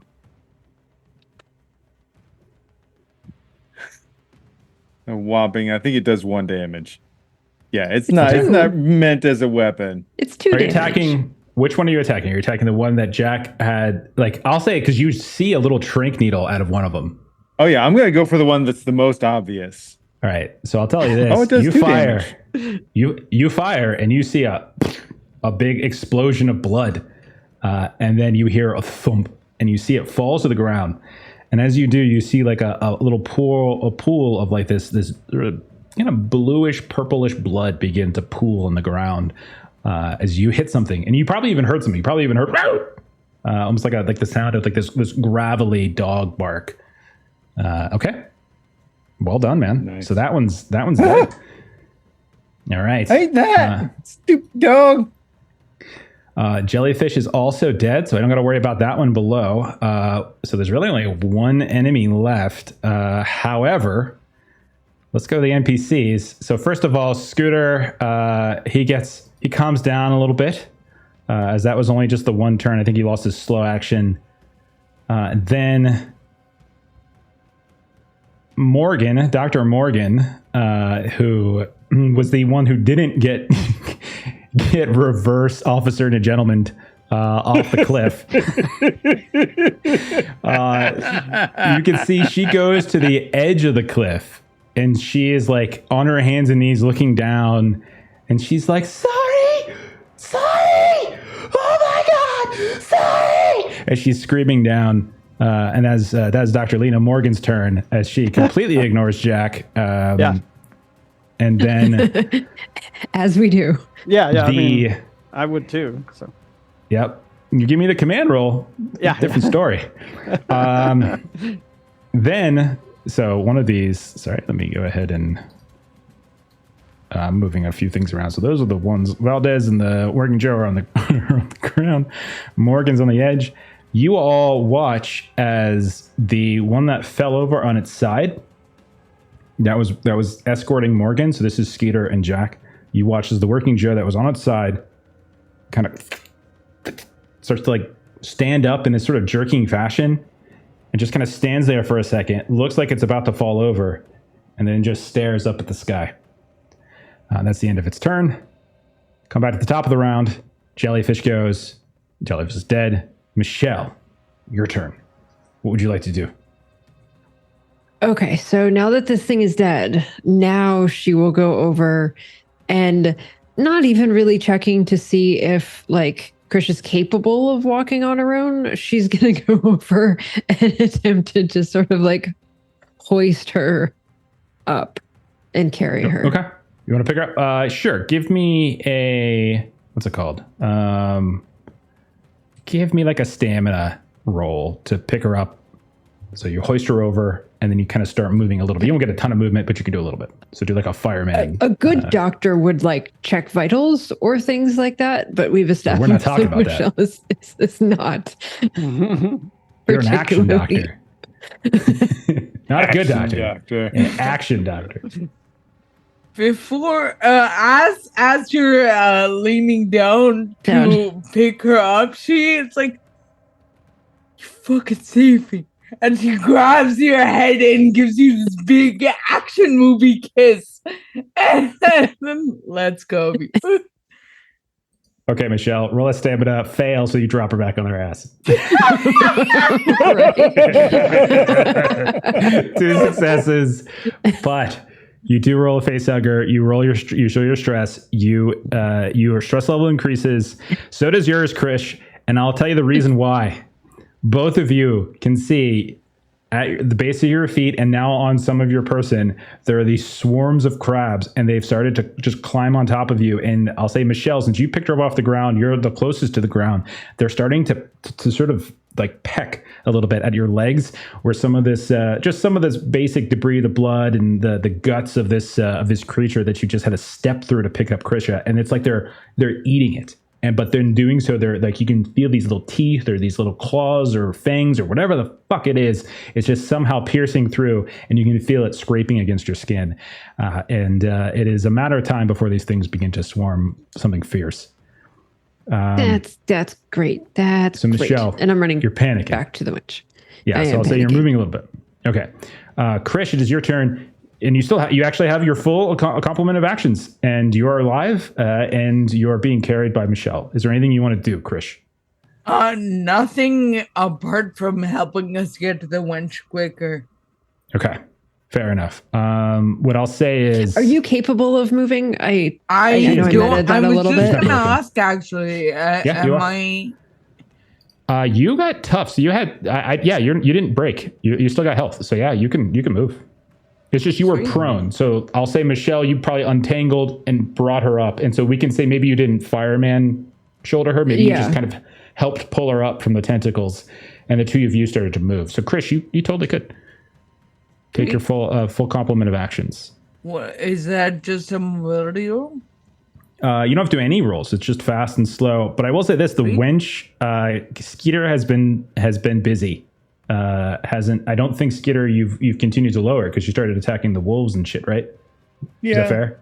So as the two of you are running up the beach being chased by these swarms of crabs, chase is a strong word. They definitely are devouring the carcass, but you can see that there are smaller little satellite groupings of these things that are chasing after you. But as you get to the base of the cliff, both Michelle and Krish, you can see that the winch is still about 20 feet up. Doesn't mean you can't climb to it. So I was gonna ask if I can like help Michelle onto my shoulders and like boost her up. You could. I don't think boosting her up would get her all the way to 20 feet, but you could start climbing, and then you could potentially, if you wanted to climb, you can roll a climb. You can roll a test to climb, and then in that case, the two of you are basically climbing up to the winch. And Michelle would just be muttering, "I don't know what the hell they're doing up there, but I swore I heard Scooter scream, but yeah." I don't know what the hell they're doing up there." Well, I feel weird. This whole side feels weird. So hopefully it's not anything too terrible. I'm sure it'll be fine. And she just sort of like pokes your side as if like she's like, I'll look into it later. We gotta get up. You do notice Krish stumbling a bit as she walks, like she's struggling. Krish, if you wanna climb, it is a mobility test, but you do have -2 because of that kind of electro poison thing that's coursing through you still. It'll go away. Sure. Just your arms are still very numb. So mobility -2 to climb. Add the -2. Right click and right. Oh, yes. Oops, sorry. That was me. Never mind. I was trying to, right No worries. click. Right click, and then for base modifier, put Base modifier. -2. You can also just shout up and yell at Skeeter if you wanted to. It's a 300-foot cliff. I don't know if that the shouting up, but maybe we say you have radios more likely. It's probably the more. Oh, likely yeah. thing. Yeah. That's true. No successes. Chris, as you're trying to climb up, your hands are just not as dexterous as you remember them to be. Like you try to grip onto something, but like your hand slips here. Like you try to lift a leg, but the leg doesn't quite move. Like you're making progress, but it's much slower than you want it to be. All right, but you are making like very incremental progress as you do so. Okay, so that was Krish. We go back up top. Geralt, you have one of these dead on the ground in front of you. What do you want to do, Jack? You have a second one up here, and you have one of these working Joes that is acting shady again. What do you want to do? All right. So could I use a fast action to put the blanket on the dog, or would that be a full action? I'll take that. That's fine. Yeah, just kind of throw it over top of it. Sure. Mm-hmm. Particularly over its head. Okay. And then. If you're going to try to target it perfectly, go ahead and give me a close combat roll, just to see if you can get it over top of it in a way that's effective. Yeah. Okay, so as you go to throw, Too stress. as you go to throw the blanket on top of it, it snaps out at you. Your hands start to shake, and you're unable to drop it right on top of its head. But you still have your slow action. All right. So for my slow action, I'm not thinking I'm just going to try and hit it with the butt of the gun. Okay. Close combat attack. Give that a roll. Okay. You hit it. So fun. This is so fun. You start to wail on it, and you smash and smash. You rolled a face hugger, and you did panic. And you drop your item. So as you're smashing, at some point, like maybe it just panic sets over, and you let go of it, and you continue to try to smash it with your bare fist at that point. Yes. And it's still snapping up at you. You do damage to it. Let me roll its armor, but you're panicking, and you're trying to bare fist this big ass wolf effectively. You're like Liam Neeson from that one movie. Unintentionally brave. I will actually absorb one. I finally got an armor roll, so Congrats. I'll take 1 damage. I still take 1 damage. But you do manage to start smacking it in its face. Okay, so then we go to Skeeter. Skeeter, you hear the crackling on the radio. You hear Krish and Michelle. They need the winch. You hear Jack screaming, needing help from behind the rover. Your brother is just like, okay, I'm all right, man. I'm all right. Everything's fine. Why is that working Joe looking at the sky? Something like that. I don't know. Whatever Chuck would do. Would you be so kind as to assist me? Scooter. Okay. I'll tell him to do the winch and. Okay, I can do that. And so he runs over and he'll start lowering the winch. Go ahead and roll your attack. We've been doing -1, so let's keep with that. Yeah, I'll try and aim. I need to actually do more because I have a -2 from the tremble. I need to keep that in mind too. So Don't even forget, with you can take a fast action to aim first, and you're trying to that speck of blood you're focusing on that you just see shifting about that he just smashed into its head. But even so, between that and the tremble, though, I've got a total of -3, so I get +1 or -1. Okay, there we go. So yeah, it'll be a net -1. So you start moving along the side of the rover, maybe firing. I run. That's my last flare because that's a base hugger, right? That's how ammo works, I think. Yeah, and so your gun goes. It kind of goes out of ammo or whatever it is, and so you just kind of throw it off to the side as you get drop items. So we'll just say you throw it off to the side, or maybe you throw it. I throw it at him. Like I hit an empty chamber. Ah! All right, let me roll its armor to see if it absorbs any of this. It doesn't, so it'll take both of that. It is not in good shape. It is hanging on by a thread, but a thread it still has. The winch begins to lower. Krish, Michelle, you can see it lower, as we'll say that's what Scooter's doing. And we'll say Dr. Morgan's still screaming and panicking. And the working Joe down at the bottom that Krish, I'm gonna need you to take a stress and roll panic as you get to the wall, you now see the crumbled mass of Working Joe and Dr. Sari Valdez, who is very clearly dead and very clearly mangled from a 300-foot drop. So is the Working Joe, but the Working Joe, you can see it's just kind of like error from his voice box that's covered with her blood, and it's like lubricant at the same time. So one stress for Krish, and then roll panic as you start to climb and see that. Okay. You had a weapon, your revolver, maybe you drop that. That falls down as you start to climb, and maybe you don't notice it initially until we get up. But the winch has started to lower at the very least, and Michelle and Krish, both of you see it as it is now lowered, and you can reach up and grab it if you wanted to. Do you both want to do that? I Yes. do, but can I grab my gun first? I don't think that's in the spirit of what just happened. I feel like when you drop it, you don't really notice it at first, and you notice it later that you probably drop. Then I'm just gonna go up. And so both of you grab it, and you're just getting pulled back up. And we'll say that's exactly what starts happening as you start to get pulled up with the winch slowly, but it's nonetheless successfully as the two of you are getting pulled up. Geralt and Skeeter, you both have another action. This thing is on its last legs. Geralt, you come first. You are panicking a bit, but you could try to finish this thing off if you want. Let's see. I just dropped this gun. You know, I'm gonna just look down, see, you know, like the bulge in my pocket from the Employee of the Year award that I carry with me, and I'm gonna lose the stress from that. Just remembering that I was once made Employee of the Year. Do you then use it as a bludgeoning weapon? No, I would not use my bulge as a bludgeoning weapon. Okay. But then I'm going to try and pick up the blanket and put it over the wolf dog thing in the space wolf in order to make it completely visible. Roll a close combat test to do it. All right. Okay, so you do once more manage to like drape this blanket over top of it. Skeeter, you can see that there is now a blanket size movement. You've got the visuals of it, and it's your turn. But your gun is gone. That's great. I love it. I love it. Oh my god, I hate myself so much for thinking this. How far away is it? Is it within a movement range? Well, I think I forgot to go with it. You know what? It was supposed to go before you guys because it went after the jellyfish. But I think when I deleted the other one, it took them both off. It gets an attack. I'm sorry, Jack. It's going to get an attack before all that happened. It's only fair.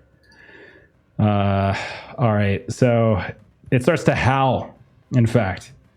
So I need both Jack, Skeeter, and Scooter to make stamina -1 rolls. As this howl, when it starts coming out, you realize it starts to sound initially like this gravelly, wolf-like howl. But as it continues, it almost sounds like there's some other extra layer of like musicality underneath it. Okay, let's see. Pass for Skeeter. Okay, you guys are both okay. Geralt, you do freeze. But because this happened before your turn, this means that you wouldn't have been able to throw the blanket over top of it, but you would have still been able to do your stress level. So, sorry that I'm doing this out of order. No blanket. Blanket didn't happen. But, Skeeter, it is your turn. No one else got harmed. What would you like to do? Am I within a movement band, so to speak? You can get within a movement of it, and you can still see it. It's like it's covered in blood. It's been like Jack has smashed it a bunch of times, so you can see like there's patches of it. It's just for some reason your eyes are not adjusted to whatever camouflage ability this thing has. With that weird howl thing, just almost push him over the top. It kind of turns into the whole like, I want this to be fucking over. Oh god! And he will just run and do a shoulder tackle into it. Okay, or try to at least. -1 because you're not 100% sure of where to tackle it and what it looks like, but go right ahead. Oh god, why am I doing this? Because you're a hero. Oh God. I mean, you're not an action doctor, but Oh God.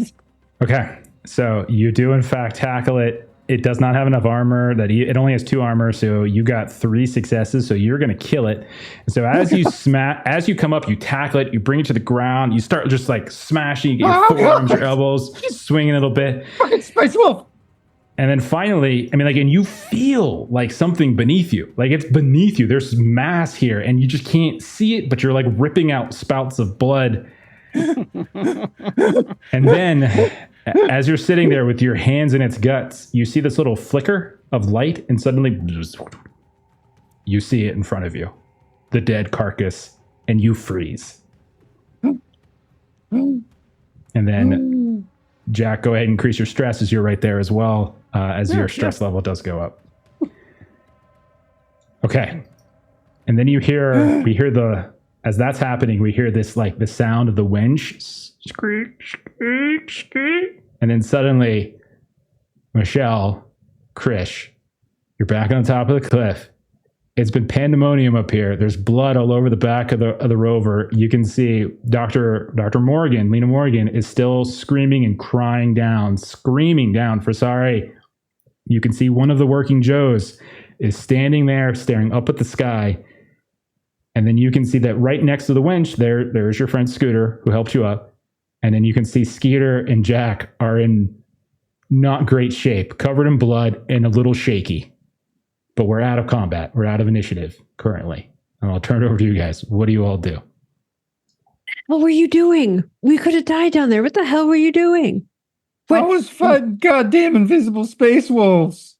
What happened? What? Fucking invisible space wolves. Oh shit! Did you see Dr. Lopez? She just went. Jesus Christ! You look like you fought a cyst. It was that was a don't anyone go alone anywhere. Okay. Oh shit! My gun is down there. Exactly. Yeah. I Down there. go That's alone where your gun. to get No, you don't got a gun. Yeah, I don't have any gun anymore. It's down there. Yeah. Okay, That's where it's gonna stay. I'm gonna go. That's where it's gonna stay. What What the- Starts rappelling down. If the winch is lowered, she's gonna just use that rope. You want to go back down? Yep. No, Michelle. Okay. I'm gonna start Michelle's- pulling the winch up so she Yeah. doesn't have that as an option. Yeah. God damn Okay, it! done. Here, We're look, just my winding flare the gun is winch. somewhere over there. You can take my fucking flare gun. Want your fucking flare gun? Well, I don't No. want you to go through that bullshit again. I'm not going down there after you again. No. There's you are far more important than that gun. There's more guns back at the thing that no. You said you couldn't even feel your side. What the hell are you doing? You said you couldn't even feel your. Go sit over there and let me take a look at you. Can we we sit? Is everything As far as you can I'm tell. mostly fine. I can't help but picture the working Joe just suddenly coming in from out of frame. Comes over. Can I be of assistance? It's still standing there, though, staring at this guy. It is, but goddamn, that would be funny. Oh God! Oh, goodness. Excuse me, everyone. Oh. Uh-huh. Despite what happened to us, everyone did a wonderful job. And I think that we should focus on the task ahead of us so that we can survive. I like surviving. Me too. Isn't this the direction that we were headed? Can I get you to speak up a little bit? You're kind of quiet for me. Oh, sure. Yeah. Yes, this is the direction that we are headed. I would like to learn from this. So, in the future, no one goes anywhere alone. That is the first rule of our congregation that I have decided. Next, we did lose a gun, and you said there were more guns somewhere? As I turned to Michelle. I mean, back at base, there's more guns, and we lost a Yes. person. Can we inventory the loss of a person before we inventory the loss of a gun? Maybe. You know, Hey, Dr. Morgan. the loss of a person is quite tragic, but if we try and stem losing more people, that's a little bit more important because you're still alive, and I want you to stay alive. So I want to draw people's attention to something really fast here. Many of you have very high stress right now, and a couple of you are panicking. So just keep that in mind as we role play what's happening here. Morgan's at the edge of the cliff, and she is like weeping and still screaming. So like you guys are very on stress, and a couple of you are panicking still. So the panic will resolve pretty quickly, but like you're still fairly on stress. I respect everything you're saying. I'm going to listen over comms inside the car.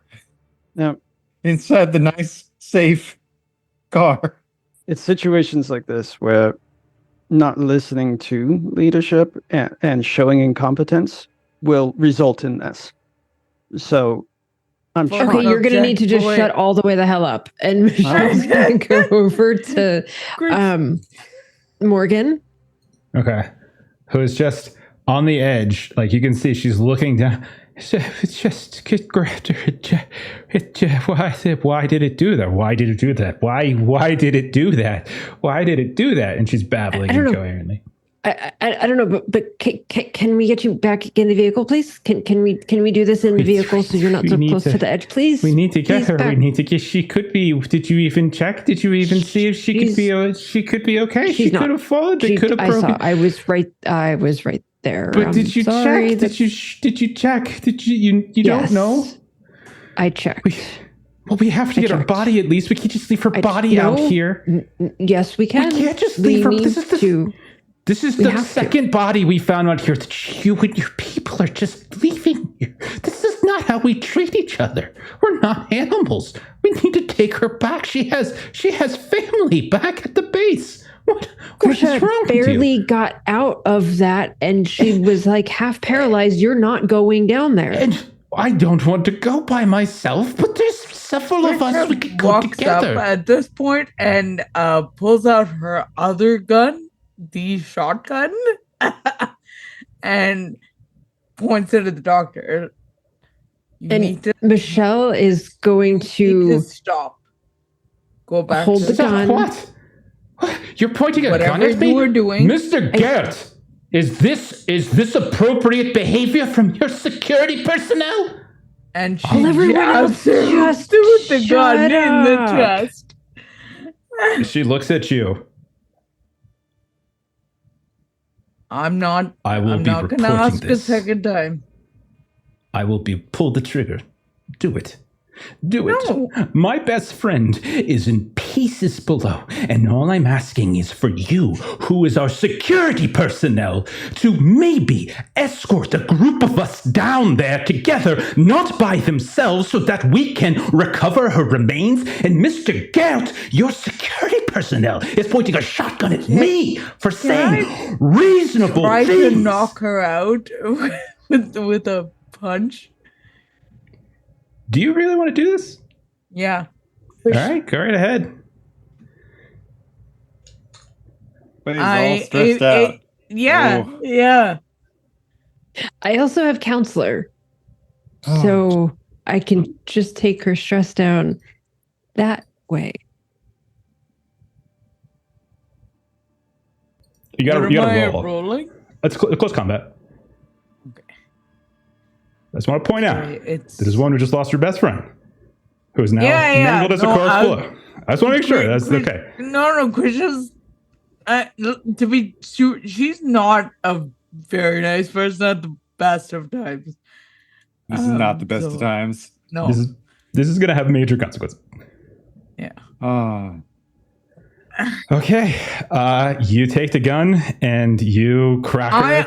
I don't want to shoot her. I'm not. Oh no! You shooting take the her. gun and you crack her over the face. Her head goes down, and she looks up at you as she doesn't fall. And there is now a giant welt on her face, blood coming out of her mouth, red, in case you were wondering. Mr. York will hear of this. And she Yes, I will. turns and she quietly walks in the direction of the rover, breathing to herself. And Michelle is going to turn to Krisha. What are you doing? I could have talked her down. Hitting her's not going to help. Walk Mar to the car. That's going to make it worse. Well, whatever, it's done now. And Krisha holsters the gun and walks back. And Michelle sort of looks over to Geralt. You told me to shut up. I am sorry. And I was. You wanted to take command. This is what it's like. Not helping. No. And I wish you would have listened, because that would have helped. Now, are you going to continue with this little fit, both of you? Or are you going to start listening?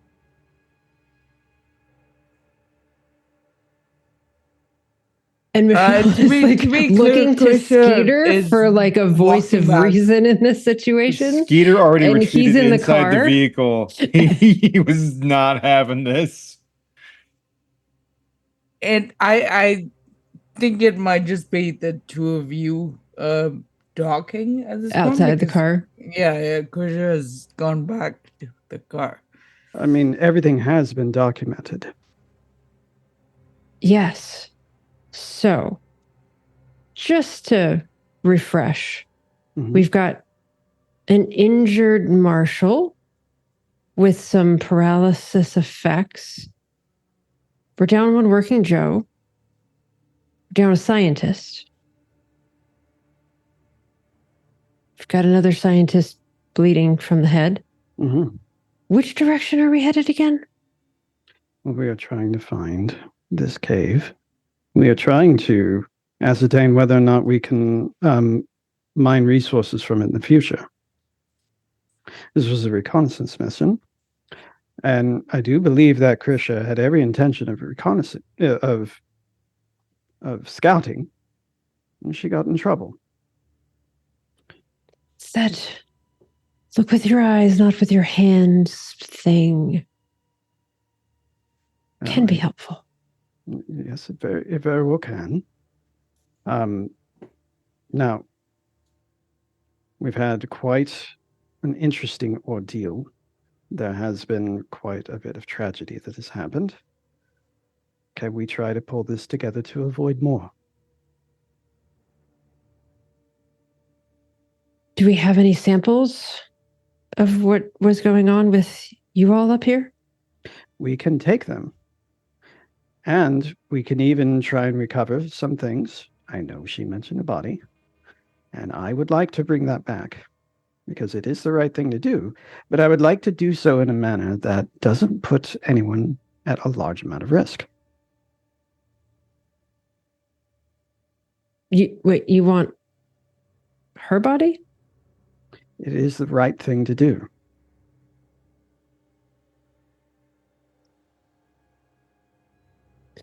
And she's looking down, and I'm guessing from what we left that situation, there were a bunch of like the crabs and whatnot that had been descending on the previous body. So I'm venturing a guess that there's probably some of that activity going on down there that she's gonna like. You Mr. can't really Grove see has yet anything. I to mean, look over. Yeah. Yeah, you're up on the cliff. You're like 300 feet above. There's a little bit of a mist down there. True, You probably true. can't really see anything Yeah, too. Like, totally. if anyone has like binoculars or something on them, they might be able to see it. I'm not sure if that's in anyone's inventory. Yeah. So I'll just make the argument no. that when we were down there, there was quite a bit of activity of these crab-like creatures that Okay. once the larger acid jelly creature was deceased, they all descended on that body. So while Scavengers. yes. So while I appreciate the intent, it is quite possible that we would go through a lot of effort to not particularly find a body. So these scavengers would pose a danger to us. Oh, yes, they were definitely on our heels as we were coming back up. Well, I appreciate your report. That will be noted as well. Thank you for saying so before we took any action. So, no, I do not believe we should go down there because that would lead to further losses. About those working Joes, however, they're company property. And this one, while it is functioning, I would like to shut it down so it can be brought back so that we don't lose 2 working Joes. And so with that, Michelle just sort of look around to see where the other working Joe is. About, I don't know, 20, 25 feet from the rover, staring up at the sky, doing nothing. The other one, as was obvious, turned not exactly hostile, but not exactly friendly. And I would hate for such an accident to occur. So we should shut this one down and bring it inside. Indeed. I can go with you. And in fact, hang on. I forget if my character knows anything about Comtech. A little bit. He's like, in fact, I think I can handle it. Krisha. Is Krisha even anywhere near? Because he wasn't paying attention. She's in the car, and we'll hear her on hand comms if you. And so happy to say that she comes out of the car, having heard on comms. Krisha, What? I would like for Michelle to take a look at you, because that's a better use of her time than shutting down this working Joe. I can do such a thing. Scooter, are you okay? I'm good.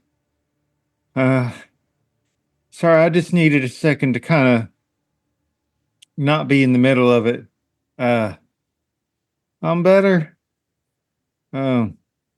And initially I was potentially like, when the doctor came in, if nobody else had come in, I do have a med kit on me. Like he might be in the middle. It's like, I don't want to get in your face, nothing, but I know like if something happened to my brother, I don't know how I'd be. So I'm real sorry. If you don't want me to do nothing, I won't, but you got a pretty good spot there. If you're okay with me, Talking to the doctor? Yeah. So she's just holding her hand. She's kind of just staring down. She's got this faraway look in her eyes as she stares into the floor of the rover, sitting there as far away from Krish as Krish will allow.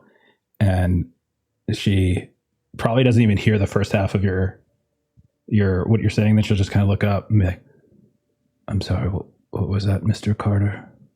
I just was hoping I could help with this just a touch.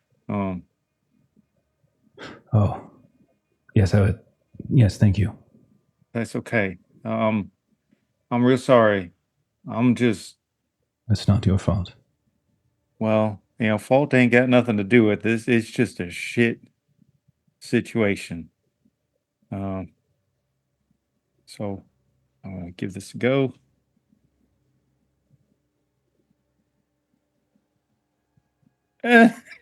Nope. Just, of course. So he rolled a he rolled a fail with a face hugger.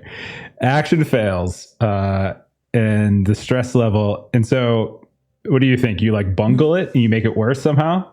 I think I do, because like he's got the milk. I tried to have him kitted out for all sorts of stuff, and he really was just trying to be nice. Mm-hmm. But he's not a medic, and it probably is like he thinks you have to apply pressure when he totally shouldn't be in the way that he is. It's so like she's like, flying at her face. Thank you. That's that. I'll wait for Dr. Ogwin. And maybe you like drop the med kit or something, and like both of you go to get it, and you conk heads, and you just knock her out. And she collapses because she only had 1 health left, so like you'll see, just knock her out, and she just manages to like bang her head at that point. What the fuck is wrong with me? Oh Jesus! It's that metal plating. Oh goodness. Okay. God bless it. She's not in like I'll say she's not in danger of dying or anything like that because it's just sort of comical. But like we'll say your stress level goes up. Stress level, Chris, you're in the back of the rover, so yours would go up. I'll say because Jack and Michelle are outside, you guys are okay. You didn't see it happen, so you're fine. And we'll I don't want to give it the check. That seems mean. So we'll say Scooter is making sure the winch is set up and everything. And yeah, he's gonna come back. Scooter's got like 20 stress and just flips out, starts unloading on the whole team. Okay. So, what do you guys do at this point? Oh God. Mr. Gerald is trying to recover the working Joe and seeing if he can get it inside and then shut it off. All right, I need a comm tech first. Let's see if you can. Well, what are you trying to do first? You're trying to coax it back inside and then turn it off, or are you trying to turn it off? Okay. So then it'd be command. So give me a command test.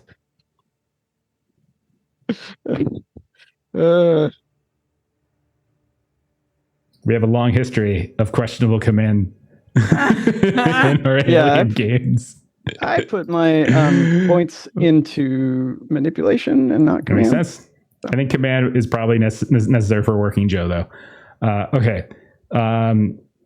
It makes sense. Like you're trembling as you come up. Like you saw it. You saw the other working Joe just run, grab the other dock, and leap off the cliff. So like you're coming up by yourself basically at this point, and you're commanding it to do something. And you can see as you start talking, its head shifts down and it looks at you. And then what is it you say? Please resume in the truck. It's time to go now. It takes 2 steps, stops. Please take a seat. Takes 2 steps, stops, and then it moves very quickly and gets right up in your face and stops and just looks down at you. Hello. As I will back up. And then like it follows, like mimics your movement as it takes a step forward, and it's like staying really close to you each movement. What about as I keep trembling and I think I've got it figured out, like I'm backing and up. Yeah. I wonder. So as you start backing up, it starts to move even faster, and then it weaves around you and goes into the rover and sits down right next to the now unconscious Dr. Morgan. Right. And since I'm alone, I show my stress a whole lot more, and then I try and get it back together. But I'm trembling, but I'm not acting stressed out, and I get inside and I say, Dr. O'Gwen, do you have anything for anxiety? And she'll turn around and she'll I'm going to attempt to do like a counselor. So I have the counselor talent. So once per turn, I can use the command skill to reduce the stress level of another character within short range. Okay. Yeah, and then if I get successes, it's an additional step. Mm-hmm. So that's one success. So that'll be 2 steps then down. So basically she'll, just taking a different tack than sort of when we were all outside and yelling at each other. And so she's kind of like gone into like, okay, like kind of debrief processing mode. Like we've all had an incredibly difficult last couple of hours here, and we've got everyone back in the vehicle. We're going to continue on with our mission now, and we're all going to make some good choices, and this will be okay. So you can drop 2 stress. Nice. Okay. I also assume with that, we'll say it ends your panic as well. Okay. Yeah, and then being a little less stressed, and knowing that at any moment this thing could jump one of us off a cliff, he goes to shut down the working Joe. All right, that's a contact. All right. Does anybody else have contact? to help? Yeah, Skeeter's pretty I good was at contact, but actually he's just looking. gone. This I is don't. This is super important. Oh my Yeah. goodness. I'll push that. Yeah. Oh God. Uh, Okay. Wow. All right, because I'll tell you this: if you failed, that was going to have some pretty bad consequences. So it's I good. bet it was. Yeah. It's good that you Did succeeded. you take off 2 stress and you still had 5 stress left? Holy Yeah. crap. Gets it back. He got pinned and yelled and attacked by 2 Yeah. dogs. Hal, they had a time up here too. Oh, yeah. Okay. Oh. So as you kind of reach back and you find the access panel and you kind of pull back, and there's like the dermis of the working Joe opens up. And it's not like, the really advanced synthetics where the skin is like perfectly, it's more like robotic and almost plastic, right? And so you flip it open, you go in there and you uncouple the various, the various connective wires that will keep it shut down. And you see its head just kind of tilt and list off to the side, but otherwise it sits still in its position in the back of the rover. But it is now off. Yeah. And at least we can recover some company property. But Okay. it's too bad for the personnel. Really too bad. Speaking of personnel, is everyone else accounted for? Yeah. Good. Now, Would appear. while you were all down there, you didn't happen to see a face in the side of the cliff, did you? Gotta say, wasn't really looking at the side of the cliff very much, but can't say that I did. I didn't see nothing like that on the pup. I got some of the caves scanned. And then, things happened. Yes, I can see that we were all in a very traumatic event. I must ask for forgiveness. I was in the wrong there earlier when I was blaming you all for an honest mistake on many people's parts. You were attacked and you were defending yourself, and you went to save her, and then we were beset upon by the space wolves, and there really was no good outcome for this. And so I apologize. Sure, and Krisha can describe it better than I, up close and personal. I'm not sure if anyone up here saw the enormous jellified acid thing that Krisha very bravely was fighting all on her own down there. That was quite the creature. Yeah, well, yeah, I guess. I mean, I did you look try. like shit. I feel like shit, so that Mhm. tracks. I did try to assist. I went to get the tranquilizer gun if it would do anything at all, and then, well, as I look down to my side, I'm at 1 hit point. I'm not. Man, you did more than your fair share. Shit, going mono wolfo with them stupid invisible space wolves. It's amazing what happens when you have no other choice. That's true. Man, I would normally run away if I didn't think that would mean I was all by myself, so. So we- Jeff, just for Go ahead, Krisha's gonna go to the edge of the cliff and look down to where she thinks her gun is. Yeah. So long, Lucille. There's a Been little glint. real good to me. Like you can see a tiny little reflection just taunting. Yeah. And she walks back to the car.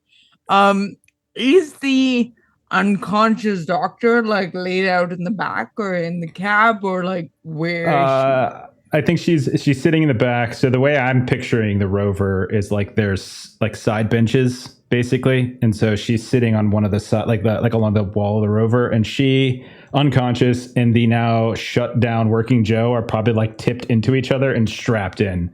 Right. She is so there. Yeah. narratively, I just want to like sit next to her. I don't know if that's doable. I think so. Roll? Yeah.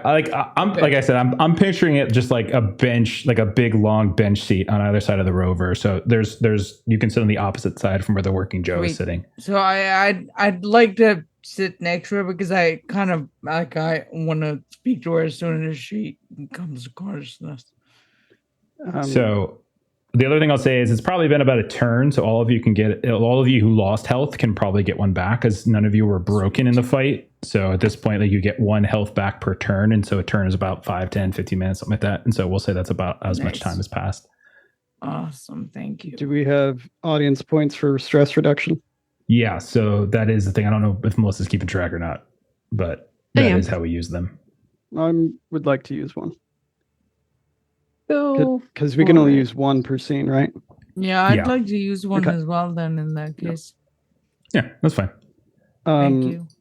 Got it. And then I'll Thank you. somebody keep an eye on the horizon out there for anything that looks strange. I would like to get one final report before we move on. All right. Tell you what, I'll get the pup back up and going, and I'll get you a good, thorough reading.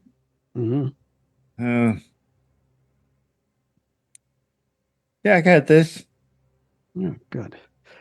And then it's Okay. only like it's like really clumsy sleight of hand, but you can Right. see, like, as he gets out of the vehicle to get the pup, he's clearly grabbing some nap relief. And he's like half-heartedly trying to hide the fact that he's doping himself to deal with the stress, but So what we can say is you spent a couple turns safely in the back of the rover, which means you can recover some stress, you can okay. recover some health, while Skeeter is continuing to send the pup out. Now, the coastline and the cliff is several miles long, so like you're literally tasked with exploring this over the course of like several days or so, but the pup can certainly give you like a first view of things. So while you all are recovering and you're just sending your pups out and monitoring it on the the panel that you have, go ahead and roll your comtech, and then we'll say this takes 45 minutes or so, so it'll be 3 more turns. And so you can reduce your stress by 3 plus 1, so 4 total, because you just had 1 turn as well. So 4. So those of you can, if you're just, as long as you're not doing anything, you can reduce 4. And those of you who took damage can restore up to 4 health to your max, of course. Since I'm kind of actively doing something, I'll take the nap relief to deal with my stress, because he wants to be focused. He wants to get this done and get out of here. So to him, it's worth hitting up the nap relief and just getting this done and like doing this. Mr. Girl will rest for a turn at least, but he wants to take a final look over the cliffside. Oh, it's Comtech. I'm sorry, wrong thing. Yeah, Comtech. And Jack, what are you looking for? He's wanting to just take a final look over the cliff to see what happens to the body of the person he was in charge of, and like what it looks like down there after the aftermath, so he can give a thorough report. Observation. Okay. So we're going to say that he waited a turn, so he would only lose 1 stress from that. So he still has 4. Yeah, however you want to do it, it's fine. Yeah. He's still pretty stressed. Okay. But you still got 2 successes though. All right. So what you'll notice as you look down, and I'll say with your 2 successes, we'll just use the stunt for just extra info. So you can see that the ground is like moving.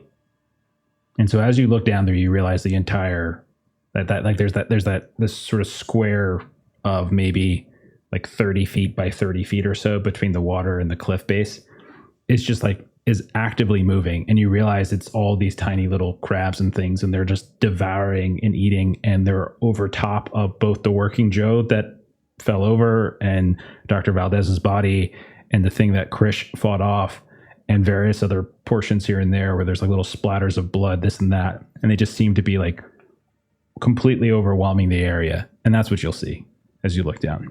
Everything's just kind of getting devoured by these swarms of small crabs. And so he fiddles around with some stuff in his briefcase, makes some notes, puts it back in, and then goes back inside the rover. Okay. And then, Skitter, how did you do in your comp tech? A whopping 1. Okay. So, Just with you one know, success. takes the hit Yeah. nap relief, just nice and steady. Not going to push it at all. Just so happy not to be stressed. All right. So, as your pups are moving kind of northward a bit, you never quite see this face that Jack keeps talking about, though there's still a ton of space to look for, right?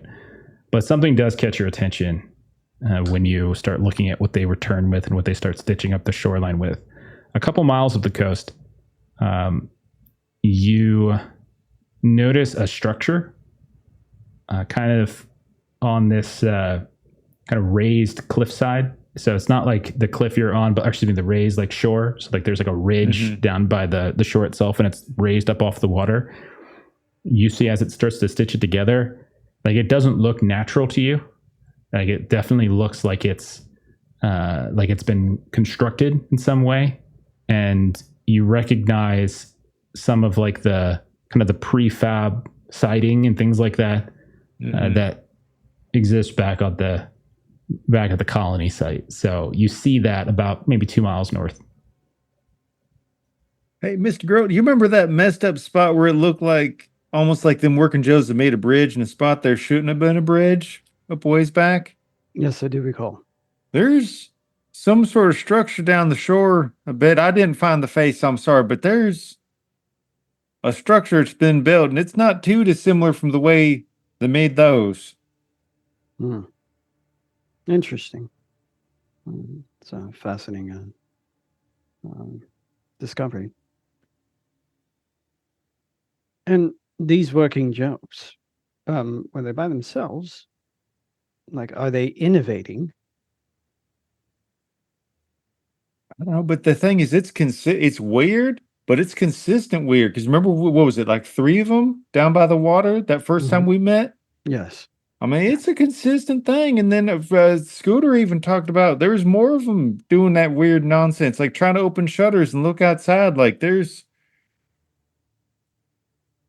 don't know if it's the frequency that some of the stuff on this planet's making. Like you heard that weird noise. Yes. I don't know if it's that's doing it to them or what. But then if it's that noise, why is it making them look up at the sky? Right? So, do you know if they have receivers in them? Like, are they able to receive information that's transmitted? I would assume so. I mean, maybe Skeeter knows and I don't. You're trying to say, do working Joes have receivers? Is that was the question? Like they might have built-in communicators, maybe? I don't know. Honestly, you guys don't would know that that's how they function with an Apollo system. So generally speaking, like they're all tied into an Apollo system, and that's how like stuff is routed. Okay, so that's basic knowledge. Got it. So I wonder if there's something else transmitting to them, or if someone has taken over the Apollo system from time to time. Maybe something signal, or maybe there's some satellite up there that we don't know about that they're bouncing signals off of. Perhaps. Oh, that's a very good observation. I'm glad you brought that to my attention. See, jots it down. Now, you weren't able to find the face here. Now, that's not necessarily a bad thing. You don't have to apologize so long as you're confident that it's not here. Now, I know it's not here. Okay. There's a good stretch further it can go, and I don't want to send this thing too far out of the range I'm comfortable with it, because I only got the one. Well, let's then at least we know for certain it's not here. And the mission was to find it. So I feel like we wouldn't get our full merits worth if we were to go back and say, well, it's definitely not here. Unfortunately, I think we need to keep going in our sad state that we're in. But I mean, who knows? We can drive on down a spell, scan a spell, drive a spell, scan a spell, and maybe we minimize the spelunking until we feel good and confident we're at where we want to be. Mhm. Yes, that's a good idea. Very well. I suppose I should see how many more tranquilizer dots there are. I didn't even think I would need to defend myself out here. I feel like I'm out here naked without any form of defense, but Well, it's not at really least you can see what the hell's going on. I don't know, like, if you were dropped on your head in just the right way at childbirth to let you see these things, but Did glad you at know my least you father? can. He said that Hmm? all the time. Huh. That was a very poor attempt at a joke. That's good. I appreciate it. All right. Well, shall we be off? Heck yeah, I want to be gone real bad. Me too. Okay. So we'll say that you guys get the rover, you back away from the cliff, you turn, are you heading north, or are you following the way your pups went? Is that the idea? Yeah. I'll say the last thing we see as we close out the app is you guys just driving alongside the cliff. Obviously not right near the edge. That would be crazy. But you're driving northward a bit. You're kind of following the pups who are maybe doing like advanced scouting. And we'll go ahead and in there and we'll pick up in a couple weeks with what you might find further up the coast and whether or not that face is there. That's it. There we go. Everyone survived. Look at that. I did not think that was going to happen. Not everyone. Everyone of importance. Yeah. What an awesome death, though. That is the image of that. Wow. I had like a list of complications that were going to happen in the fight, and I was just like rolling a couple different ones, and I'm like, oh, that one popped up. I'm like, oh, Jesus, right off the bat. Like, it's just right off the bat. Like, I thought that might be like a thing that happens later, but nope. Here we Oh, go. that was was so great. good. That Oh my was goodness. great. I mean, people are alive. Relationships might be a little bit strained at the moment, but people are alive. It's fine. Everyone's stressed. Everyone's stressed. Get a good night's sleep. Everyone will feel better. We'll be better. Just hug it out. It'll be fine. Guess we'll be fine. Everything's fine. I'm No really issues. looking forward to the doctor waking up at Krisha's version of an apology. I am looking I'm forward. really looking forward to it. I'm looking forward to your colonial marshal debrief, which is like, I'm sorry, what was your de-escalation technique? You're gonna have to do some training. So this is gonna go really well. You're gonna get called into HR. Like, so we're gonna have to do some training. Oh goodness, that was crazy though. All right, and I would say, by the way, by the end of that hour, your numbness goes away. Your limbs are working, like everything's kind of working the way you want it to work, and you're no longer suffering from the effects of the shock. All right, That's good. She's not doing anything that would require a lot of mobility anyway. She's kind of just sitting and watching the doctor obsessively. Perfect. And we'll pick up next time with her like waking up, and we'll do that during the ride, and we'll kind of catch up on that. Yeah. We'll see how that goes. She's gonna have trouble talking because Skeeter broke her jaw with his big old head. They tried to do like a Hallmark moment. Maybe they were gonna kiss, but nope. He just knocked her out, headbutted her right in the side. I already took the kiss. Sorry, that took use this episode's kiss up already. Oh goodness. All right. Let's go ahead and do some close and plugs, and we'll get on out of here. Let's go ahead and start with Mytrate. Tell us where can we find you on the internet?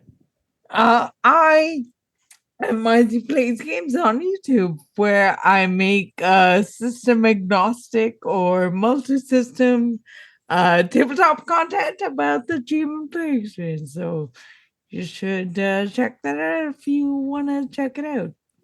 Awesome. Links are in the chat, and they'll be in the description if you're watching this later on YouTube or if you're listening to this later on the podcast feed. And then, Adam, what's going on with Canon Otter? We are heavy into developmental editing for Teenage Odyssey. So if you keep an eye on our website and maybe join our Discord, you'll get updates on that as soon as we have any. But we are well underway. Art has also been given approvals for sketches that we've received for Marie. So I'm pretty sure that's something that Chuck would have talked about. But yeah, it's looking good, and we're looking like we're still on track to deliver in October. Awesome. Glad to hear it. All right. As for us, next game's tomorrow night. You can see a few of us here, Melissa and myself, playing some Frontier Scum as Steven hops into the GM seat. Thursday, you can see Jeremy, myself, and Melissa playing some Simber Room. Friday, we're back to Warhammer 40K. And then Saturday, we're heading to Mexico for some Call of Cthulhu. As that's where we decided to go next as our new chapter in our Eternal Lies campaign. Next Monday, we'll be back to Frag Empire. And in 2 weeks, you can see more Alien here. Thank you to everyone going out tonight. Thank you to those of you who are watching this later. If you haven't already done so, check out the YouTube page, Adventures in Lollygagging. Give it a follow or whatever the thing you're supposed to do.